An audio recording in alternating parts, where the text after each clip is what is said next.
ಇತ್ತೀಚೆಗೆ 39 ಕೋಟಿ ರೂಪಾಯಿ ವೆಚ್ಚದಲ್ಲಿ ನವೀಕರಣಗೊಂಡ ಉಚ್ಚಿಲ ಶ್ರೀ ಮಹಾಲಕ್ಷ್ಮಿ ದೇವಸ್ಥಾನಕ್ಕೆ ಮಾಜಿ ಮುಖ್ಯಮಂತ್ರಿ ಬಿಎಸ್ ಯಡಿಯೂರಪ್ಪ ಅವರು ಸೋಮವಾರ ಭೇಟಿ ನೀಡಿದರು. ದೇವಾಲಯದ ಪ್ರಧಾನ ಅರ್ಚಕ ವೇದಮೂರ್ತಿ ಕೆವಿ ರಾಘವೇಂದ್ರ ಉಪಾಧ್ಯಾಯ ಹಾಗೂ ವಿಷ್ಣುಮೂರ್ತಿ ಉಪಾಧ್ಯಾಯ ಅವರು ಮಹಾಲಕ್ಷ್ಮಿಗೆ ವಿಶೇಷ ಪೂಜೆ ಸಲ್ಲಿಸಿ ಪ್ರಸಾದ ವಿತರಿಸಿದರು. ದೇವಳದ ಜೀರ್ಣೋದ್ಧಾರದ ರೂವಾರಿ ನಾಡೋಜ ಡಾಕ್ಟರ್ ಜಯಶಂಕರ್ ಅವರು ದೇವಾಲಯದ ವತಿಯಿಂದ ಮಾಜಿ ಸಿಎಂ ಯಡಿಯೂರಪ್ಪ ಅವರನ್ನು ಸನ್ಮಾನಿಸಿ ಸ್ಮರಣಿಕೆಯನ್ನು ನೀಡಿದರು. ನಿಮ್ಮ ಒಂದು ವಿಶೇಷ ರೀತಿಯ ಅನುಗ್ರಹದಿಂದಾಗಿ ಆ ರೀತಿಯ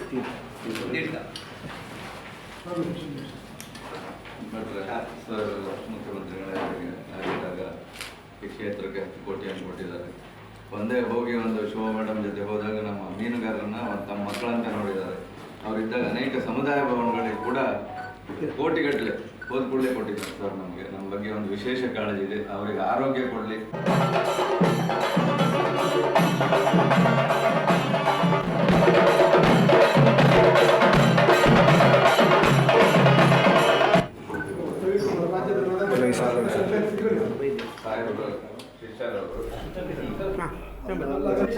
ಸ್ಥಾನವನ್ನು ಪಡೆದಿದ್ದು ಇನ್ನೂ ಕೂಡ ದೇವರ ನಿಮ್ಮ ಕೈಯಿಂದ